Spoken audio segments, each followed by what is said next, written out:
eyes to chase the myth of perfection. But true progress is found in stillness. Prestige Mind Collections presents a new path to mastery. With this powerful audiobook, The 80% Principle, The Art of Consistency. Introduction. That myth of perfection, the one that drives the frantic need to move faster, has a story it tells inside your own mind. It is a tale of heroic effort and monumental willpower, the myth of the unbroken chain. But what if this story is the very reason you fail? It is a script that demands a flawless performance, and in doing so, it creates a familiar, exhausting cycle. It begins with a surge of pristine ambition, a vision of the perfect outcome. This is soon followed by the quiet dread of the blank page, the paralyzing fear of not living up to your own grand design. This is the pursuit of perfection as the ultimate form of self-sabotage, where the inner critic you believe is pushing you to greatness is actually the architect of your inaction. This journey is for you if you recognize that cycle. It is for you if you have ever felt the weight of a flawless plan become too heavy to carry, or abandoned a worthy goal after a single human misstep. It begins now by dismantling that beautiful lie. For too long, we have been sold this brittle architecture of ambition. This audiobook exists to offer you a more profound and humane alternative. The central argument you will explore is this: true, lasting consistency is not a product of perfect effort, but a skill of managing imperfect action. It is a principle practiced by the world's most creative and prolific minds, yet it remains one of productivity's best-kept secrets. My pact with you is simple. Over the next 10 chapters, through a blend of timeless philosophy and practical road-tested strategies, we will deconstruct this myth. We will build, in its place, a new and resilient operating system for your life. You will be given the frameworks to pursue your goals with a quiet confidence, free from the anxiety of failure. You will learn to build habits that bend without breaking. By the end of our journey together, you will no longer be a fragile perfectionist, but a calm, consistent, and unburdened practitioner, one who can finally close the frustrating gap between their aspirations and their daily reality. You will possess the art of consistency. Let us begin. Chapter 1. The Invisible Architect of Failure. Perfectionism wears the mask of a benevolent guide. It whispers to you of higher standards and uncompromising quality. It promises you a masterpiece, a flawless performance, a life without regret. But this guide is a saboteur. This promise is a prison, and the masterpiece it offers is a ghost, a beautiful, shimmering vision that can never be held. Have you ever found yourself planning endlessly, but never truly beginning? Do you recognize the subtle art of using more research as a shield against action? We are about to turn on the lights and expose this invisible architect of our failures, and our first subject is perhaps the most brilliant mind in human history. The modern thinker Seth Godin once wrote, "Perfection is the lowest standard of all. It's a binary choice. You're either perfect or you're not. There is no in-between." This observation reveals the paralyzing truth about the standard we so often set for ourselves. We believe we are aiming for the stars, when in fact we are programming ourselves for a state of binary failure. This chapter is our diagnosis.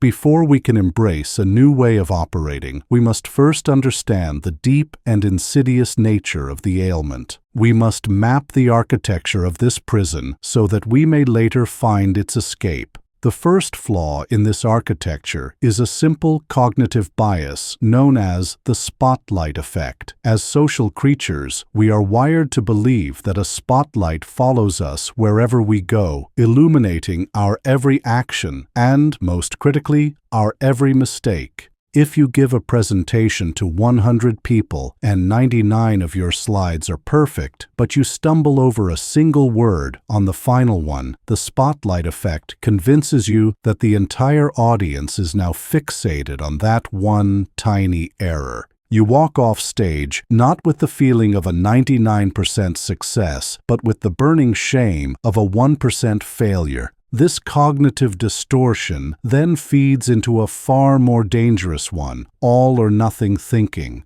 The presentation was not mostly great. It was ruined. The diet was not mostly healthy. It was broken by a single piece of cake. The project was not almost finished, it was a failure because one detail isn't perfect. This binary mindset, fueled by the illusion that we are under constant critical surveillance, creates a state of immense psychological pressure. It makes the act of starting a new venture feel impossibly high stakes. If the only acceptable outcome is perfection, then it is often far safer, emotionally, to never begin at all, to live in the beautiful, theoretical world of planning, where the ghost of the masterpiece can remain flawless, forever out of reach, but forever unblemished. To see this dynamic play out on the grandest of scales, we must travel back in time. Imagine yourself in Renaissance Florence. The air itself feels different here, thick with the scent of wet plaster, cut marble, and ambition. This is a city humming with genius, a competitive arena where the titans of art, Botticelli, Michelangelo, Raphael, vie for the patronage of powerful families like the Medici. And into this crucible steps a young man, impossibly handsome, unnervingly intelligent, his mind a swirling vortex of ideas. His name is Leonardo da Vinci. In 1481, Leonardo is commissioned to paint a large altarpiece, the Adoration of the Magi. It is a chance to prove himself, to create a work that will cement his reputation. He begins with a flurry of revolutionary ideas. He abandons the static, traditional composition of the scene, instead creating a whirlwind of motion and emotion around the central figures of mother and child. His preparatory drawings are breathtaking. They show a deep understanding of anatomy, perspective, and human psychology. The work promises to be a masterpiece, but as he works, his vision only expands. He sees every face, every gesture, every fold of cloth with such crystalline perfection in his mind's eye that the act of rendering it in messy, physical paint feels like a betrayal of the ideal. The gap between his transcendent vision and the earthly reality of the work becomes an impassable chasm. He becomes overwhelmed, paralyzed by the sheer magnificence of his own imagination. And so, after months of obsessive drawing and planning, he simply abandons the painting, a ghostly brown underpainting left as a testament to an ambition so great it could not survive its own birth. He leaves Florence, the commission unfulfilled. Years later, in Milan, the pattern repeats on an even grander scale. He is tasked by the Duke of Milan to create the world's largest equestrian statue in bronze, a monument to the Duke's father. For more than a decade, Leonardo dedicates himself to the challenge. He fills notebooks with meticulous studies of horse anatomy, dissecting animals to understand their musculature. He designs novel techniques for casting such a colossal object. He eventually completes a massive 24-foot-high clay model of the horse, a wonder of the age known as the Gran Cavallo. But the final step, the casting in bronze, is where the specter of perfection rises again. The risks are astronomical. The potential for a flaw, a crack, an imperfection in the final bronze is immense. He delays, he plans, he refines, waiting for the perfect moment, the perfect technique. But the moment never comes. In 1499, invading French soldiers march into Milan, and in a final, tragic act of irony, they use Leonardo's magnificent clay horse for target practice, reducing a decade of genius to rubble. The masterpiece once again remained a ghost. From Leonardo's own struggles, we can distill a timeless dilemma, one that haunts us to this day. We can call it the Da Vinci dilemma, the curse of being able to envision a perfect 100% outcome, which makes the act of producing a brilliant, tangible 95% result feel like an unacceptable failure. It is the trap of the ideal. Leonardo, a man whose mind could touch the face of God, was ultimately a deeply human and frustrated figure, lamenting in his own journals his failure to complete what he began. His story serves as our ultimate cautionary tale. If this singular genius, this universal man, could be so thoroughly crippled by his own internal standards, how are we meant to cope in a modern world where our entire culture constantly reinforces this same impossible ideal? That is the question we will turn to next. Chapter 2: The Tyranny of the Unbroken Chain. Your life is being measured. Every step, every calorie, every minute of focused work is converted into data, and that data is now used to tell you a story. It is the seductive story of the streak, the unbroken chain of perfect days.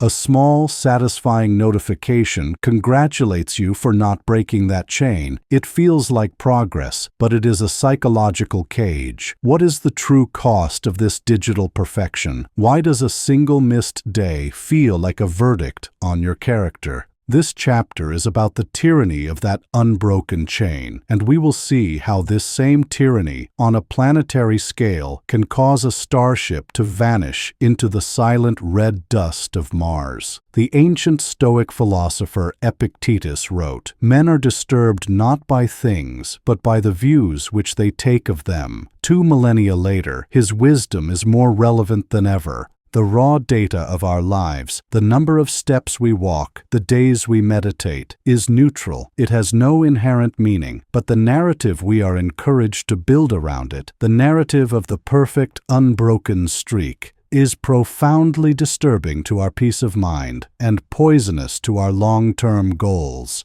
We have outsourced our sense of accomplishment to an algorithm that only understands one thing: perfect continuity. This modern obsession is a masterclass in applied behavioral psychology, a practice often called gamification. It uses the same principles that make video games and even slot machines so compelling and applies them to our personal development. At its core is a powerful cognitive bias known as loss aversion, first identified by the psychologists Daniel Kahneman and Amos Tversky. Loss aversion describes our universal human tendency to feel the pain of a loss approximately twice as powerfully as the pleasure of an equivalent gain. Gaining 10 pounds is a pleasant experience. Losing 10 pounds is a deeply painful one. This is the engine that drives the tyranny of the streak. After you have painstakingly built a 90-day meditation streak, the small pleasure of extending it to 91 days is minimal. But the anticipated pain of losing that 90-day investment, of seeing that number reset to 0, is immense. It creates a state of anxiety. The goal is no longer the peace that meditation brings, but the frantic need to avoid the pain of resetting the counter. It changes the nature of the activity from one of a nourishing practice to one of a stressful obligation. The chain, which was meant to be a record of your freedom, becomes the very thing that binds you. This leads to the inevitable collapse. We eat one slice of cake, breaking the perfect diet streak, and loss aversion whispers, "You've already lost the game. What's the point in continuing?" And so we eat the entire cake. We have now seen how the internal pursuit of perfection leads to paralysis. Let us now examine how the external demand for perfection leads to catastrophe. To do so, we must travel to the cutting edge of human ambition, to NASA's Jet Propulsion Laboratory in the late 1990s. The dream is to send a sophisticated probe, the Mars Climate Orbiter, on a 400 million-mile journey to the Red Planet. Its mission is to become the first interplanetary weather satellite, studying the Martian atmosphere and climate to pave the way for future exploration. The hopes of the international scientific community rest on its success. The spacecraft itself is a marvel, built by the engineers at Lockheed Martin Astronautics in Colorado. The mission's flight path, a delicate celestial ballet, is managed by the brilliant navigators at JPL in California. These are two of the smartest teams on the planet, working together to achieve something extraordinary. For 286 silent days, the orbiter glides through the void of space. The journey is not a straight line, but a series of precise arcs corrected by small, calculated burns from the spacecraft's thrusters.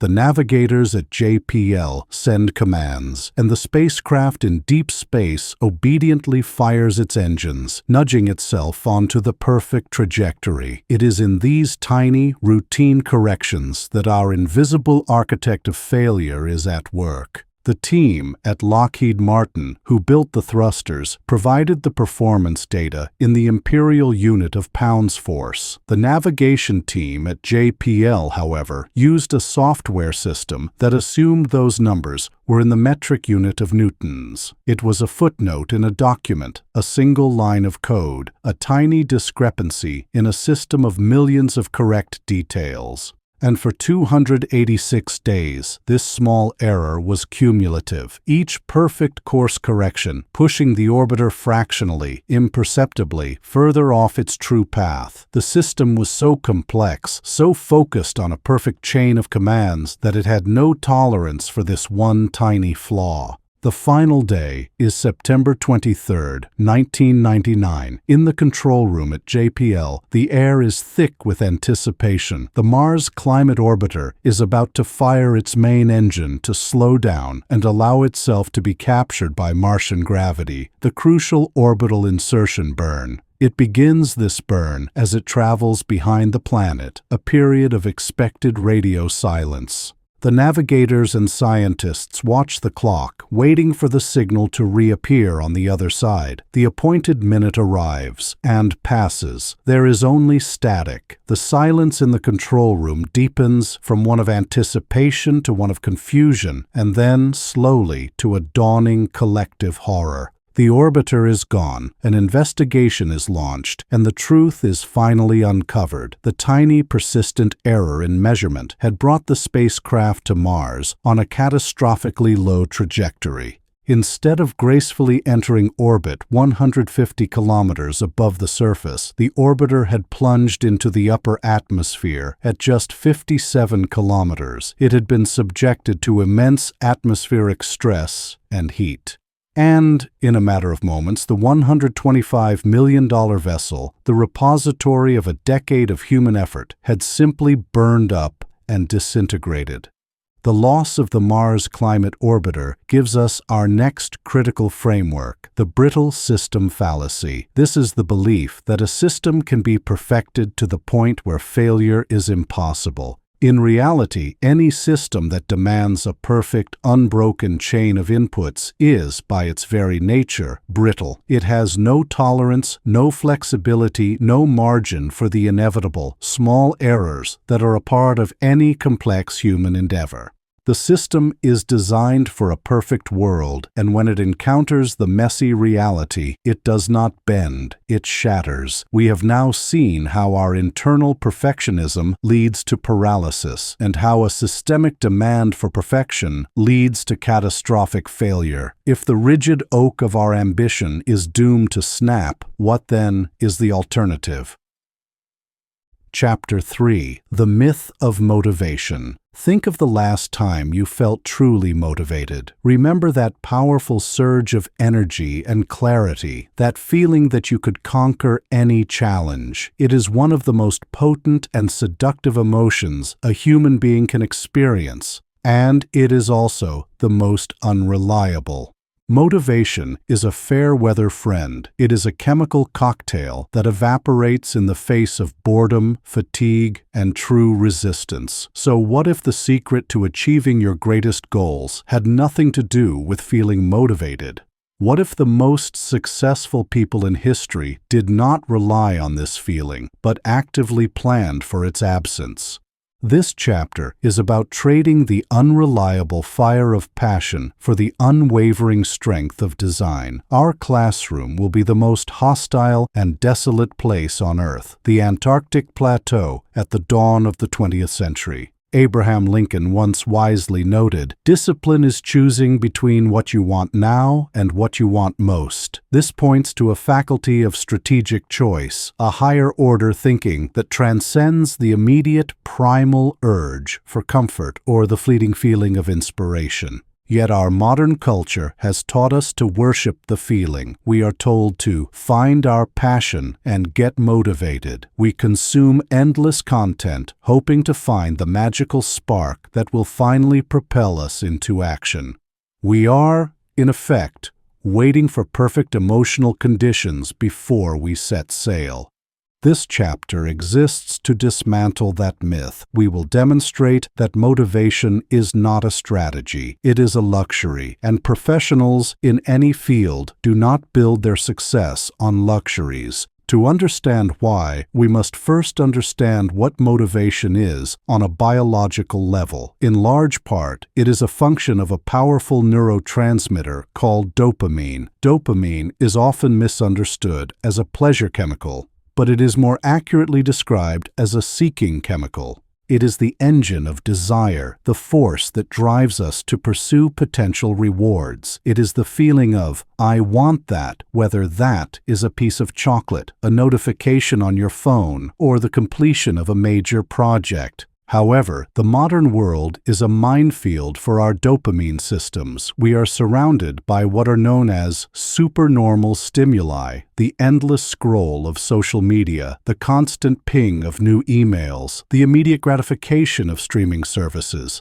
These things provide massive, cheap, and easy dopamine hits. The result is that our brains become accustomed to this high level of stimulation, making it increasingly difficult to summon the same motivation for long-term, difficult tasks that offer only a distant, delayed reward. We are, in a very real sense, depleting our capacity for internally generated drive. To rely on feeling like it in this environment is to bring a candle to a hurricane. It is a fundamentally flawed strategy. To see the consequences of two opposing strategies in action, we turn to the year 1911 and the epic race to be the first human being to stand at the South Pole. This is a tale of two men, two philosophies.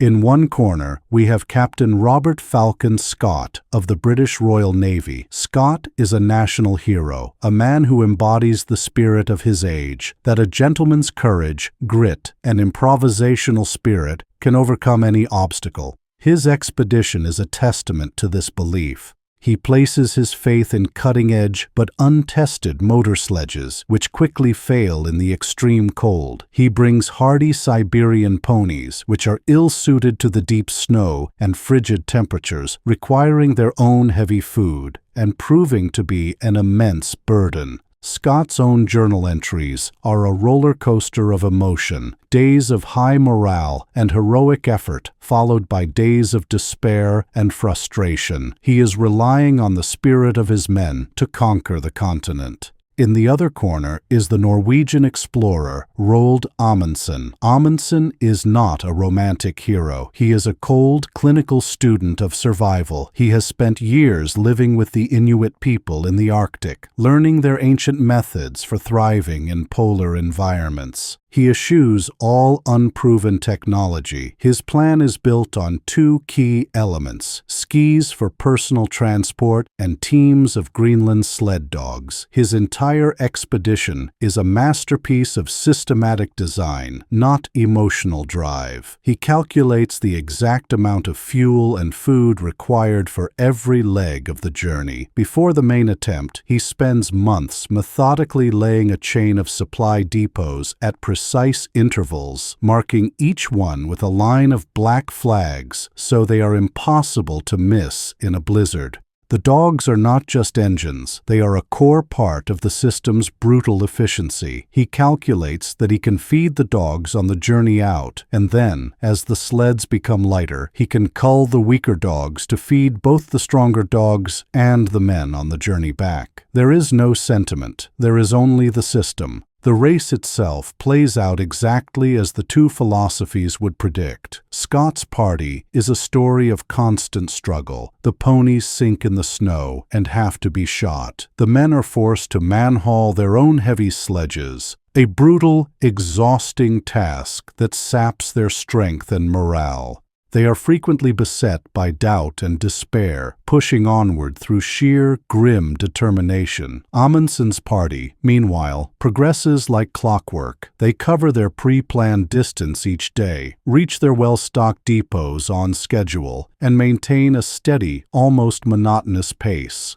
Their journey is a testament to the power of a system that plans for reality rather than hoping for heroism. The tragic climax arrives in January 1912. Scott's exhausted, frostbitten party finally reaches the South Pole, only to be met with the soul-crushing sight of the Norwegian flag already fluttering in the wind. Amundsen had been there a month earlier. In his diary, Scott writes the immortal words, "The pole, yes, but under circumstances which render it a horror." Their return journey is a death march. Starving, frozen, and defeated in spirit, Scott and his entire party perish in the Antarctic wasteland. Amundsen and his men, meanwhile, return to their base camps safely, almost uneventfully, having barely suffered from the elements. This epic story provides us with a clear, powerful, and unforgettable framework: Amundsen's architecture versus Scott's spirit. For any great undertaking, you must decide what you will rely on. Scott relied on spirit, a noble, powerful, but ultimately finite resource that cracks under sustained pressure. Amundsen relied on architecture, a robust, intelligent system designed to conserve spirit and function perfectly, even in its absence. The lesson is not that spirit is worthless, but that it should be the passenger, not the engine of your journey. Amundsen's triumph was a victory of design. He built a system that was resilient by default. So, if we are to build our own systems for success, we must first understand the core principles of resilient design. Where do we begin? Chapter 4. The Willow and the Oak. Picture in your mind the very symbol of strength. For many of us, that image is the mighty oak tree, centuries old, its trunk thick and uncompromising, its branches reaching defiantly for the sky. It is the paradigm of rigidity and permanence. But this image of strength is, in fact, an illusion of safety, because when the great storm comes, the very quality that we admire in the oak, its unyielding stiffness, is the cause of its spectacular destruction. Now picture the humble willow by the riverbank. It does not defy the wind, it dances with it. This chapter is about learning to abandon the way of the oak and embrace the profound, resilient wisdom of the willow. This is the chapter where we formally introduce the 80% principle. The martial artist and philosopher Bruce Lee once said, "Notice that the stiffest tree is most easily cracked, while the bamboo or willow survives by bending with the wind." This is not just a piece of folk wisdom. It is a precise articulation of a fundamental law of nature, and it is the philosophical core of this entire audiobook.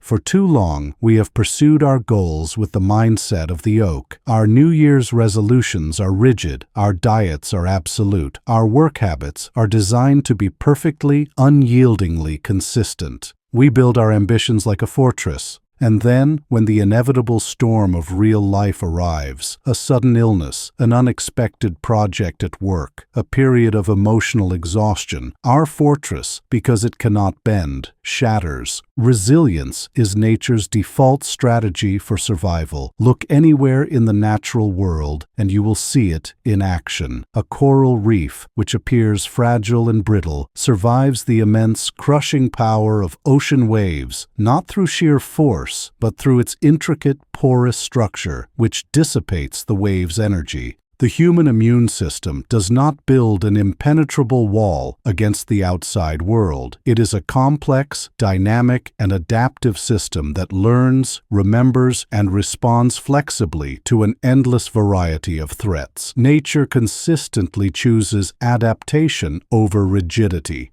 The 80% principle is our attempt to align our personal ambitions with this fundamental law. It is the conscious choice to build goals that are designed for the world we actually live in, not the perfect, predictable world we wish we inhabited. It is the choice to become the Willow. To see this principle applied on a monumental scale, we must travel to a place where humanity has built its grandest ambitions on the most unstable of foundations, the city of Tokyo. Tokyo is a glittering, futuristic metropolis, a testament to human ingenuity. It is also built on the Pacific Ring of Fire, one of the most seismically active regions on the entire planet. The very ground beneath this city of millions is in constant, violent motion. The engineering challenge is almost mythical. How do you build towers that touch the clouds when the earth beneath them cannot be trusted? The first, most intuitive answer was to build with the philosophy of the oak. Make the structures as strong, as thick, as heavy, and as rigid as possible. But this approach, as engineers soon discovered, was a catastrophic mistake. The science of resonance dictates that every object has a natural frequency at which it prefers to vibrate. If the seismic waves of an earthquake happen to match a building's natural frequency, the vibrations are not dampened. They are amplified. Each sway becomes more violent than the last until the building's own structural integrity is compromised and it literally shakes itself apart. In an earthquake, rigidity is a death sentence. The solution, therefore, was to abandon the way of the oak entirely and learn from the willow. Let us take an imaginative journey inside a modern marvel like the Tokyo Skytree. From the outside, it appears to be a triumph of strength, but its true genius lies in its flexibility. At its very foundation, the tower rests upon a system known as base isolation. It sits on giant, layered pads of rubber and steel, which act like the suspension in a luxury car, absorbing the initial shock of the earthquake and allowing the ground to move beneath the tower without transferring the full force of that movement into the structure itself. But the most breathtaking innovation is hidden within its core. Here, engineers constructed a massive, reinforced concrete pillar but left it structurally separate from the outer steel frame of the tower.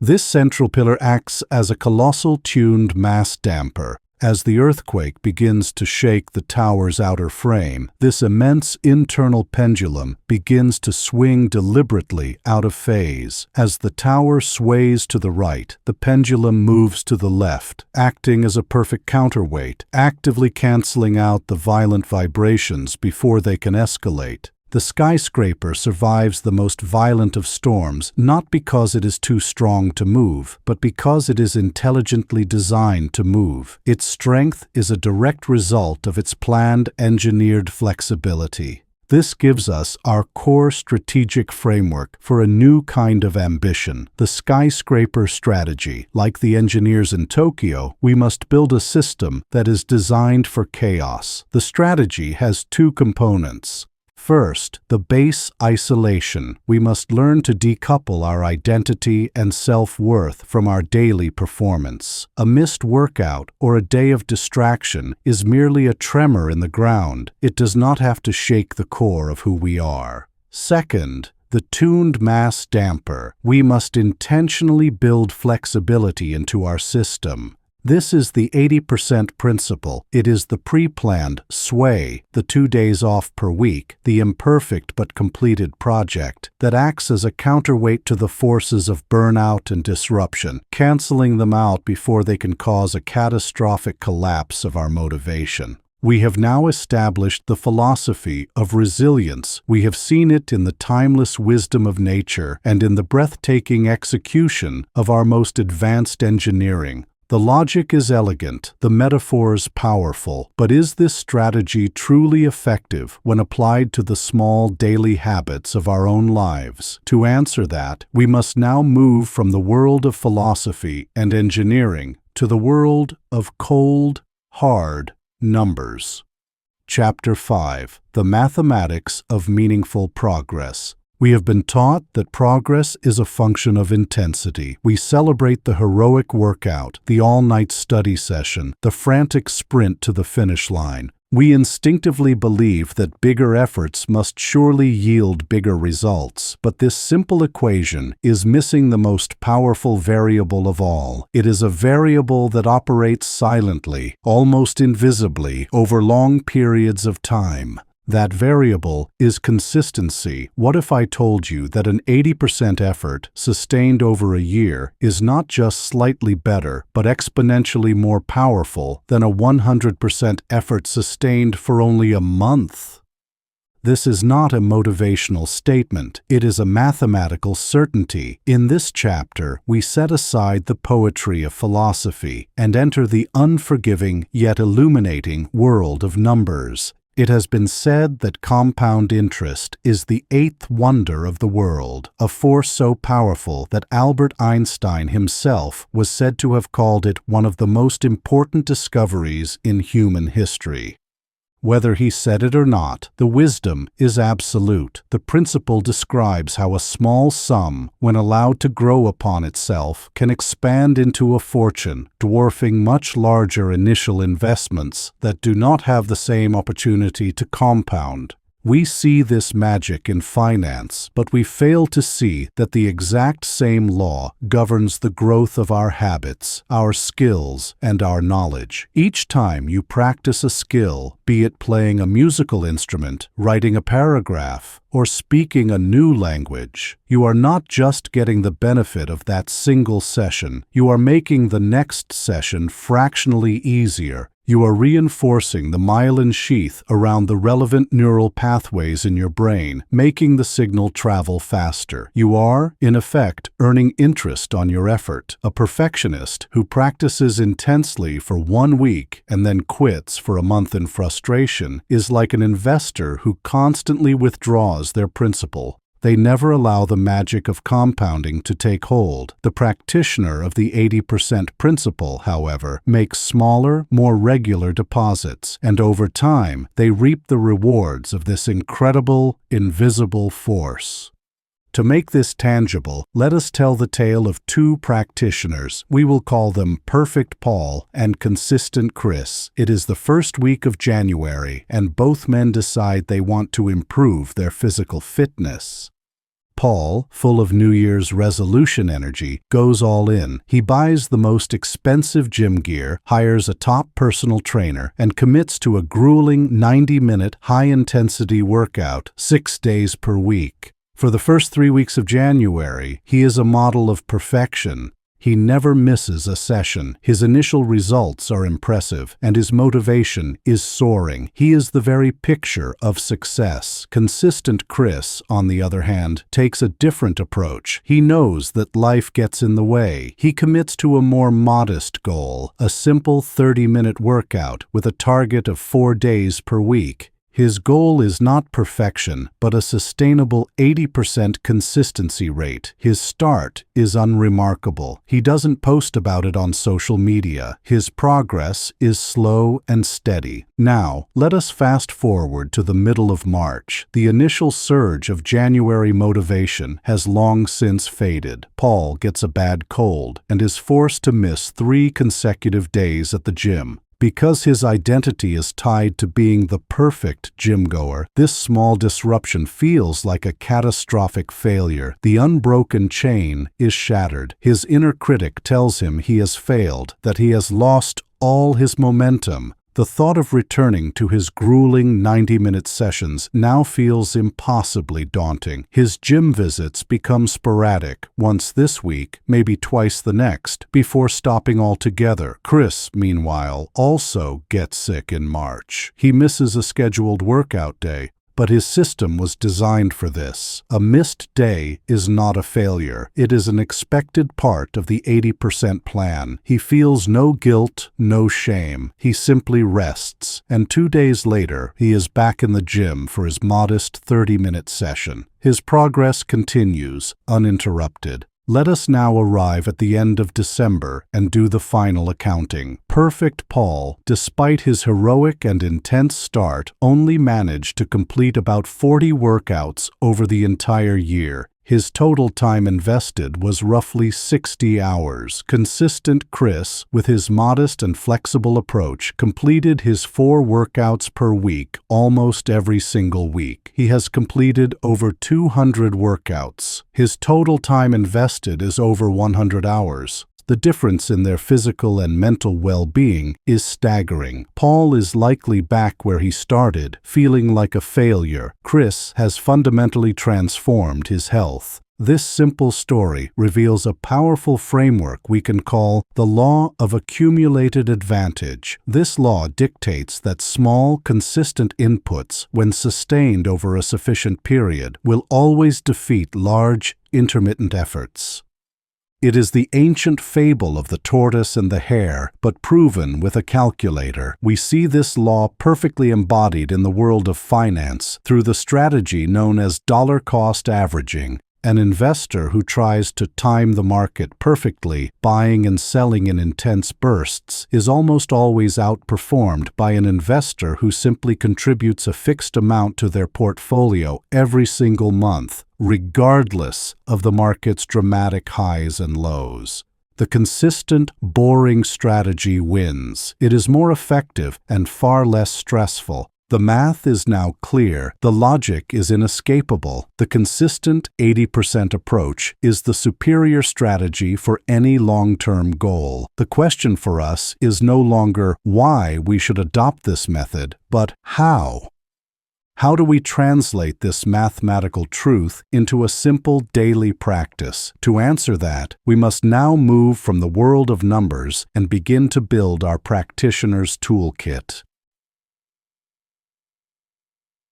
Chapter 6. The Minimum Viable Effort.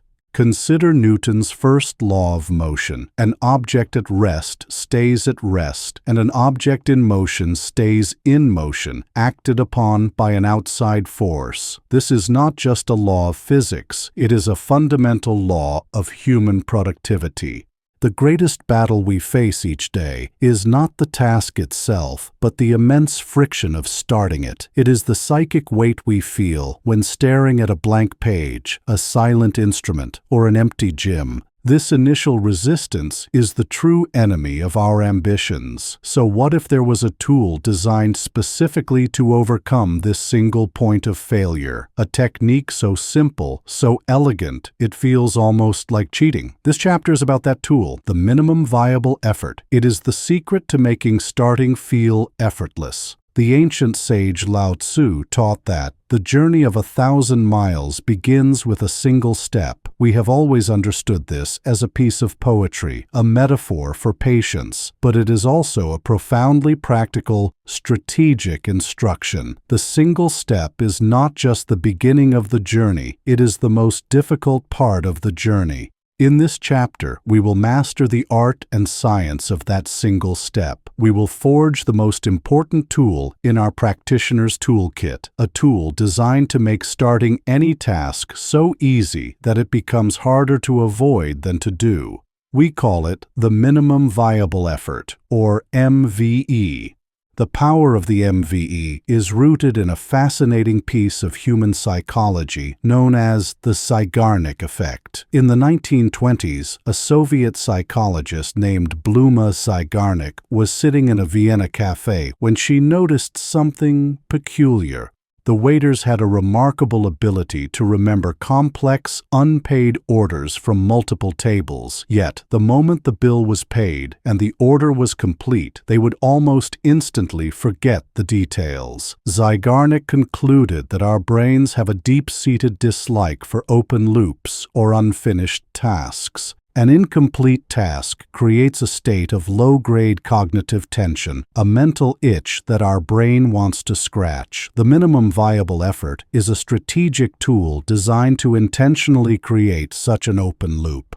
Its purpose is not to complete the task, but merely to open it. When you commit to meditating for 30 minutes, the friction to start is high. When you commit to simply sitting on the cushion and taking one deep breath, your MVE, the friction is almost zero, but the act of taking that one breath opens the meditation loop. More often than not, you will find yourself continuing because your brain now craves the closure of finishing what was started. The MVE is a key that turns the engine. Inertia then does the rest. Furthermore, the MVE is the most powerful way to build an identity. The goal of running a marathon is daunting. The goal of putting on your running shoes, the MVE, is simple, but the act of putting on your shoes is a small vote you cast for your new identity. It is a declaration that says, I am the kind of person who puts on their running shoes. I am a runner. Doing this day after day, regardless of whether you go for a long run or just a walk around the block, solidifies this identity far more powerfully than one or two heroic but inconsistent marathon training sessions.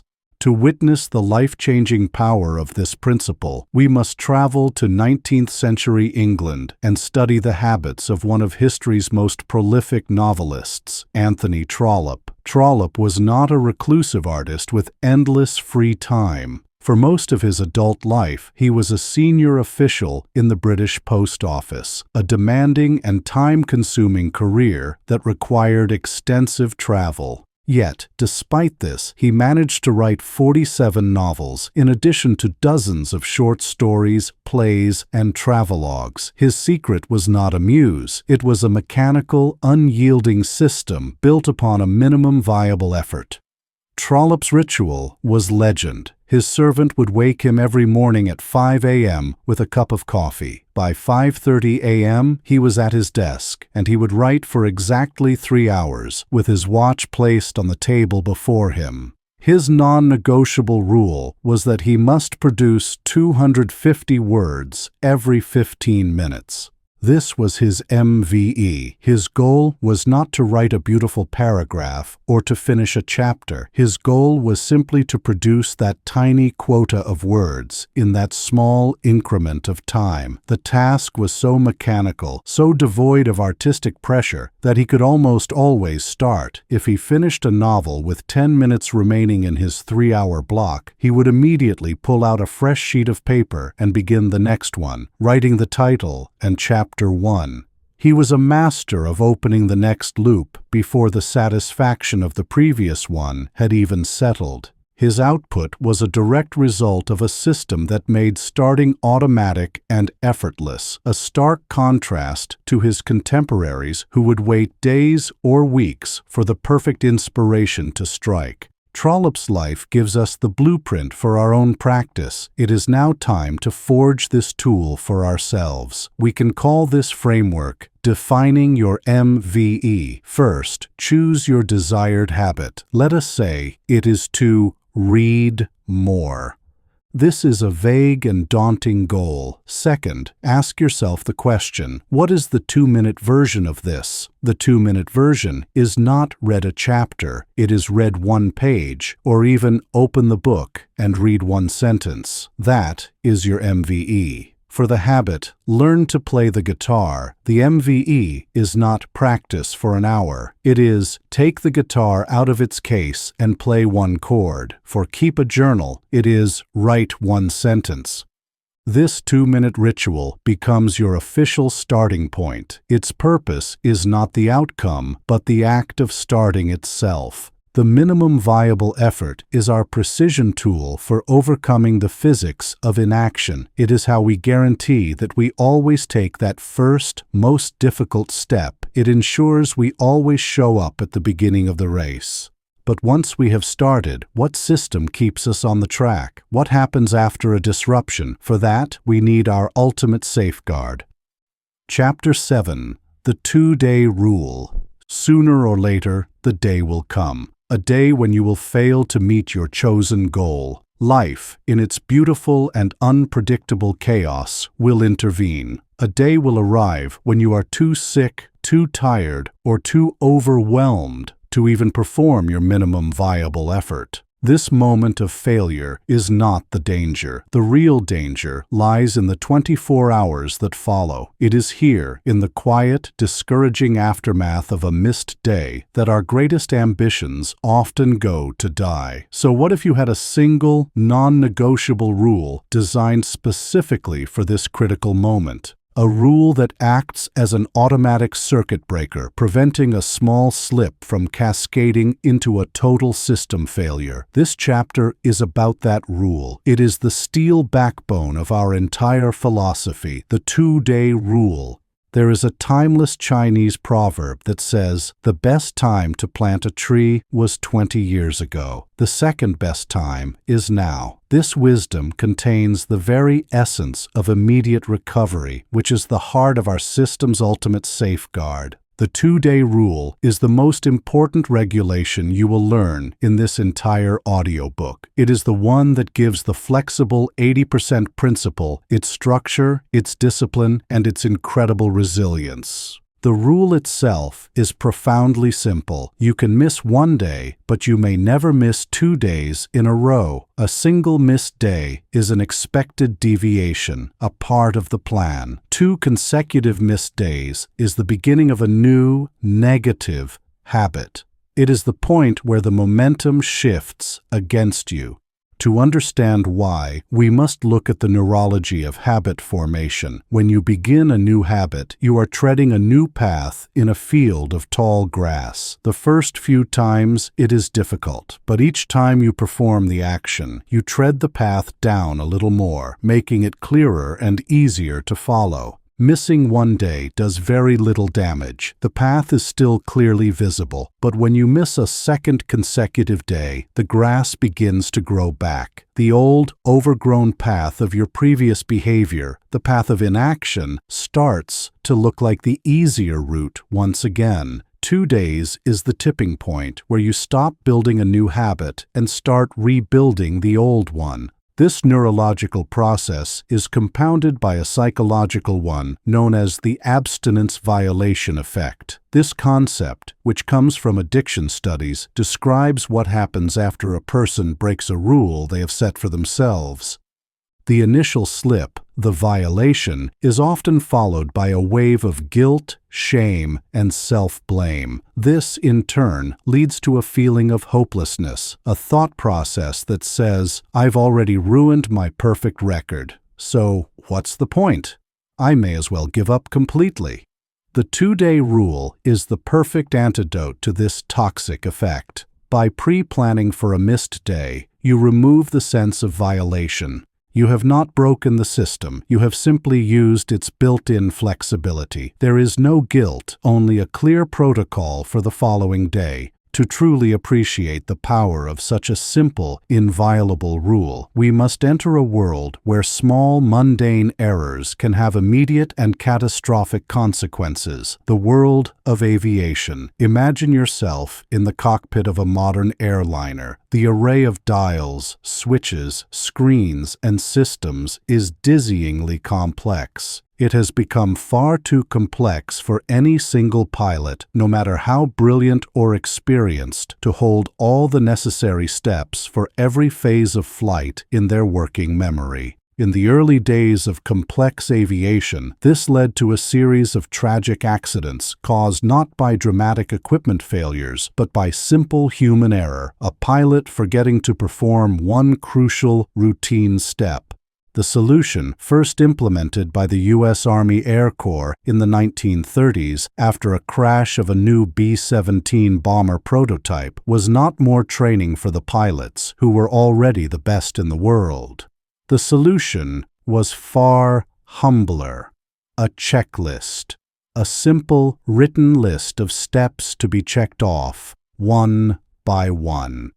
This concept has since become the absolute bedrock of safety in all complex fields. More recently, the surgeon and author Dr. Atul Gawande documented his efforts to introduce a similar checklist for surgical teams.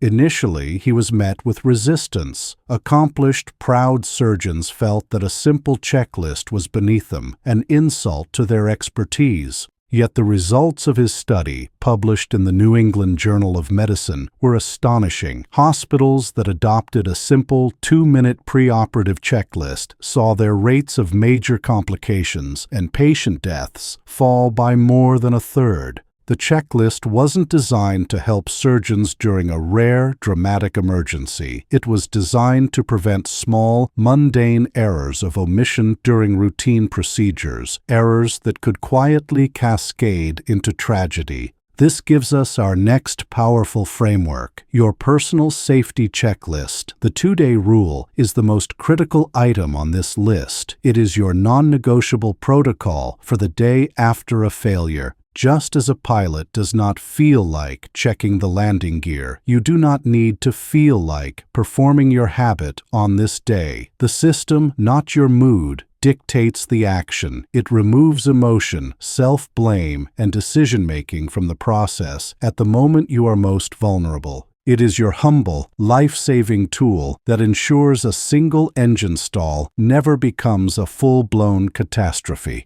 The minimum viable effort is our tool for starting, for taking that first difficult step. The 2-day rule is our ultimate safeguard, the system that saves us from stopping. We now have a robust architecture for managing our actions, but what about managing our minds during the long, silent periods when those actions do not seem to be producing any visible results at all? For this, we must learn to navigate the next and perhaps most challenging phase of our journey. Chapter 8: The Plateau of Latent Potential. There is a silent contract we make with our efforts. We believe that progress should be linear, that for every unit of work we put in, we should receive a visible unit of reward. But reality rarely honors this contract. A day inevitably comes when you have been working, practicing, and striving, yet the scale does not move, the audience does not grow, the skill does not improve. This is the great test of your resolve. It is a barren plateau where the seeds of doubt begin to sprout.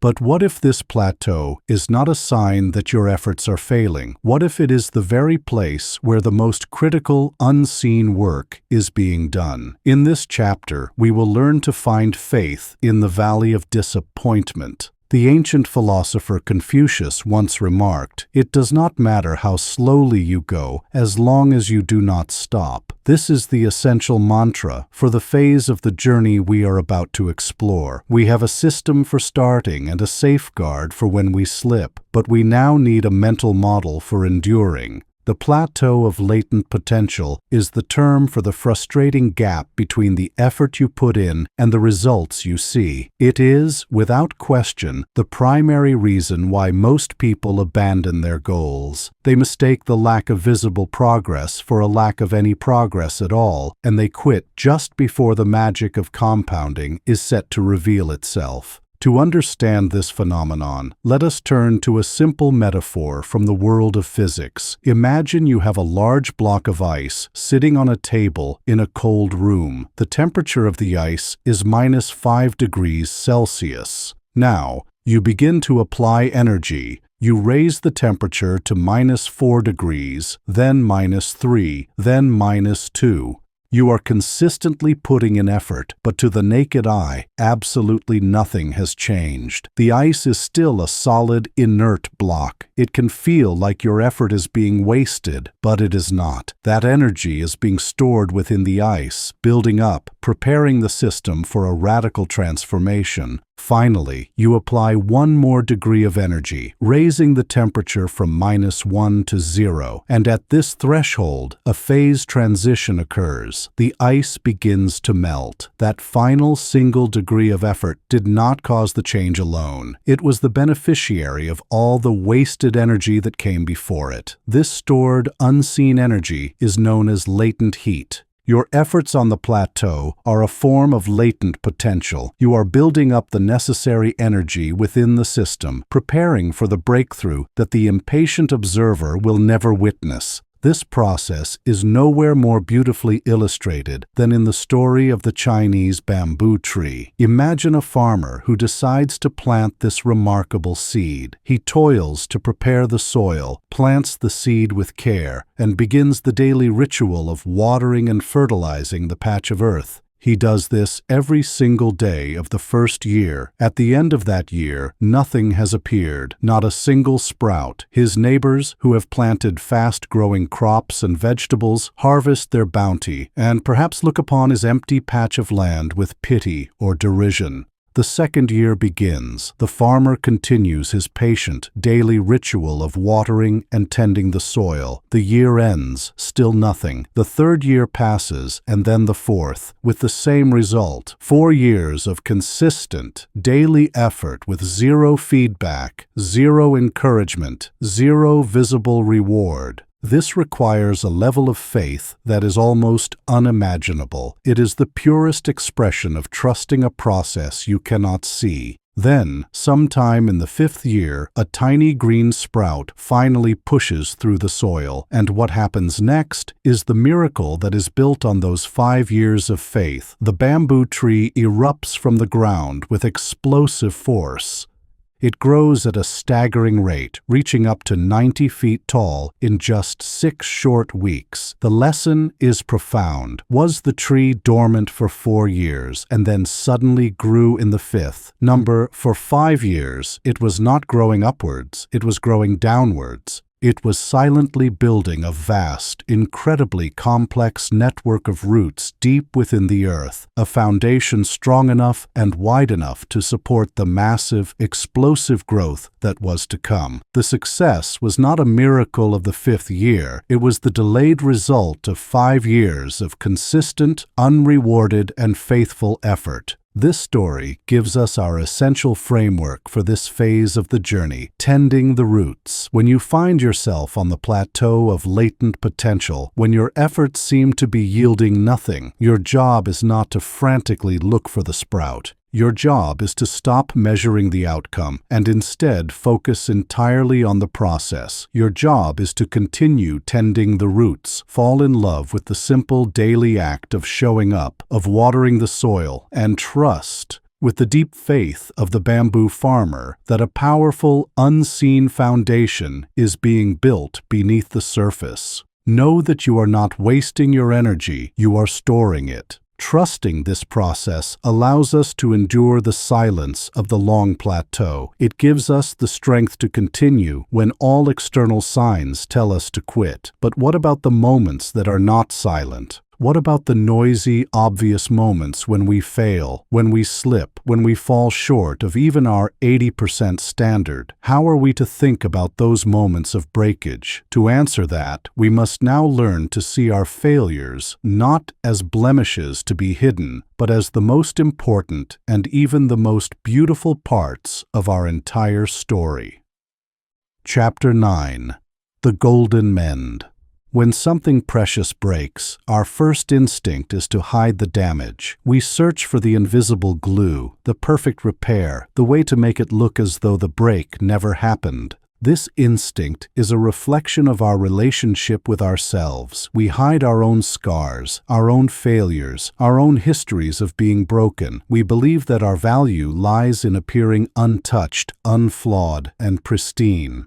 But there is an ancient philosophy that offers a more beautiful and more profound way, a way that does not hide the cracks but illuminates them, a way that suggests an object or a person is more beautiful for having been broken. This chapter is an invitation to explore that philosophy. It is the art of the golden mend. The poet and musician Leonard Cohen once sang, "There is a crack in everything, that's how the light gets in." This is the essential wisdom that illuminates this, the final stage of our philosophical journey. We have built a system for action, but we now require a new system for meaning. We have learned to endure the plateau, but we must now learn to honor the fall. This is where we move beyond mere strategy and into the realm of identity. It is where we learn not just to recover from our failures, but to celebrate them as the most vital parts of our story. To do this, we must first understand the Japanese philosophy of wabi-sabi. This is a worldview centered on the acceptance of transience and imperfection. It is an aesthetic sometimes described as one of appreciating beauty that is imperfect, impermanent, and incomplete.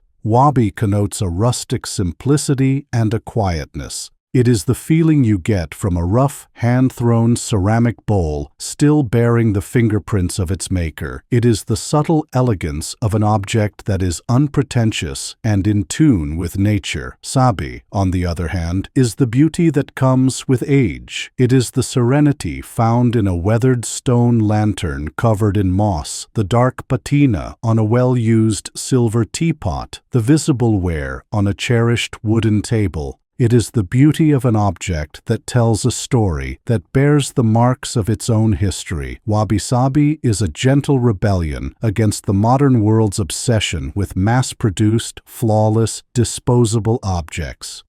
It is the understanding that true beauty is not found in perfection, but in character. It is the necessary soil in which the art of our next story can grow. Our story begins in 15th century Japan, in the court of the 8th Muromachi shogun, Ashikaga Yoshimasa. The shogun was a great patron of the arts, and he had a favorite ceramic tea bowl. It was not necessarily the most ornate or expensive object he owned, but it possessed a quiet, simple beauty, a perfect embodiment of wabi-sabi that he cherished above all others. One day, to his immense dismay, the beloved bowl was dropped and shattered into several pieces. Heartbroken, but determined to save it, he sent the shards all the way to China, where the world's most renowned craftsmen were known for their sophisticated repair techniques. Months passed. Finally, a package arrived back at the shogun's court. He opened it to find his tea bowl, but his heart sank. The Chinese craftsman had repaired it with thick, ugly metal staples, crudely clamping the pieces together. The repair was functional. It held water, but it was an aesthetic disaster. The break was treated as a source of shame, something to be brutally stapled shut and hidden away. The soul of the bowl, its delicate beauty, had been violated. Disappointed, the shogun tasked his own Japanese craftsman with finding a more elegant and respectful solution. This challenge gave birth to a new art form, an art form known as kintsugi, which translates as golden joinery.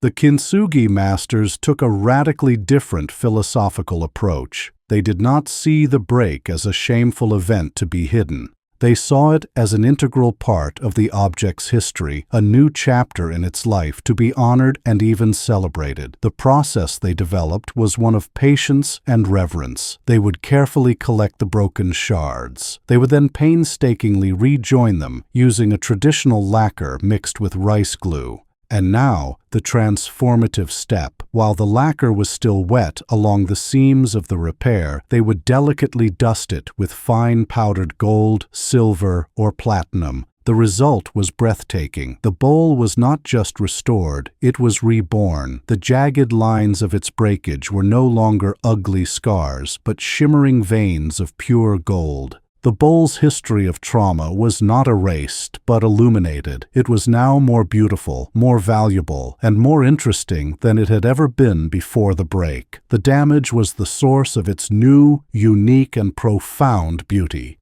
This gives us our ultimate framework for a resilient identity, the kintsugi identity. This is a fundamental reframing of your relationship with your own failures. Each time you stumble, each time you fall short, each time you apply the 2-day rule to recover from a missed day, you are not just fixing a mistake. You are practicing the art of the golden mend. You are applying a seam of gold to your own character. Your personal history is not meant to be a perfect, untouched vessel. It is a kintsugi bowl, and the intricate network of golden lines that crisscross its surface tells the story of your resilience. It is proof that you have been tested and that you have healed. It is a map of your strength. Your breaks cease to be your shame. They become your beauty.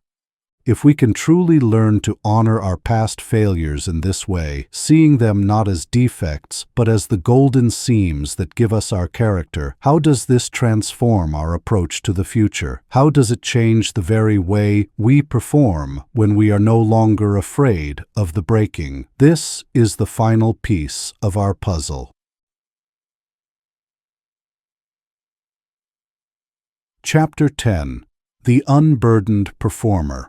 We have traveled a great distance together. We have journeyed from the workshops of Renaissance masters to the vast, frozen emptiness of the Antarctic Plateau. We have stood in the heart of a Tokyo skyscraper and in the quiet reverence of a Japanese tea ceremony. And now, at last, we arrive at our destination. This destination is not a place, but a new way of being. It is the calm, confident, and effective state of the unburdened performer. Who is this person? They are effective without anxiety. They are consistent without being rigid. This final chapter is a portrait of the person you are now fully equipped to become. The American physician and poet Oliver Wendell Holmes once wrote, "The great thing in this world is not so much where we stand as in what direction we are moving. This has been the true purpose of our entire journey together, not to instantly transport you to a new destination, but to fundamentally alter your direction of travel." We have assembled a collection of philosophies, stories, and tools. Now, in this final chapter, we will see how they lock together to form a single, cohesive, and powerful worldview, an operating system for a life of meaningful action.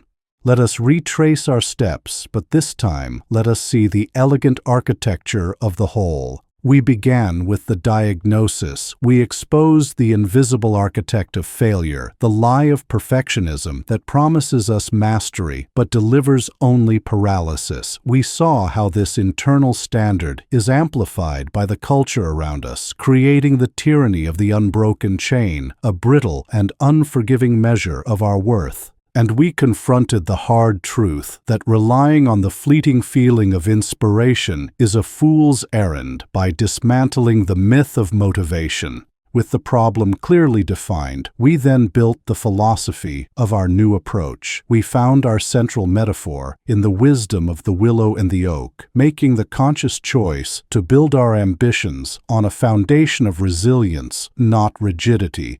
This was not just poetry. We proved it to be a superior strategy by exploring the mathematics of meaningful progress, seeing with clarity how the patient force of compounding always defeats heroic but inconsistent effort. With a powerful why established, we then forged the toolkit for our daily practice. We learned the secret to overcoming the immense friction of starting any task by mastering the minimum viable effort. And to protect ourselves from the inevitable disruptions of life, we adopted the inviolable 2-day rule, our ultimate safeguard against the downward spiral of a relapse. This gave us our engine for action. Finally, we cultivated the mindset of a true practitioner. We learned to endure the long, silent winters of our journey by understanding the plateau of latent potential, trusting that our efforts were always building a foundation beneath the surface. And most profoundly, we transformed our very relationship with failure itself. We learned to see our scars not as shame, but as strength, by embracing the golden mend of a kintsugi identity. Do you see now how each piece connects? Each chapter was a solution to the problem the previous one posed. They are not 10 separate ideas, but a single, elegant system that takes you from a state of paralysis to a state of practice. This system gives birth to a new kind of person. To appreciate them, let us contrast them with their former self. The burdened perfectionist lives under the constant, low-grade anxiety of judgment. They see every task as a potential referendum on their worth. Their work life is a series of stressful, unsustainable sprints, followed by periods of burnout and procrastination. Their mood is volatile, swinging from the elation of a perfect day to the despair of a failed one. They rarely start new things because the pressure to do them flawlessly is too immense. When they stumble, they see it as a verdict. The unburdened performer, the person you now can be, operates from a different place entirely. They live with a sense of calm confidence, not because they believe they are perfect, but because they have a system that is perfectly suited to an imperfect world. They experience their work not as a series of sprints, but as a steady, sustainable, and even joyful practice. Their mood is stable as they have decoupled their self-worth from the quality of any single day's output.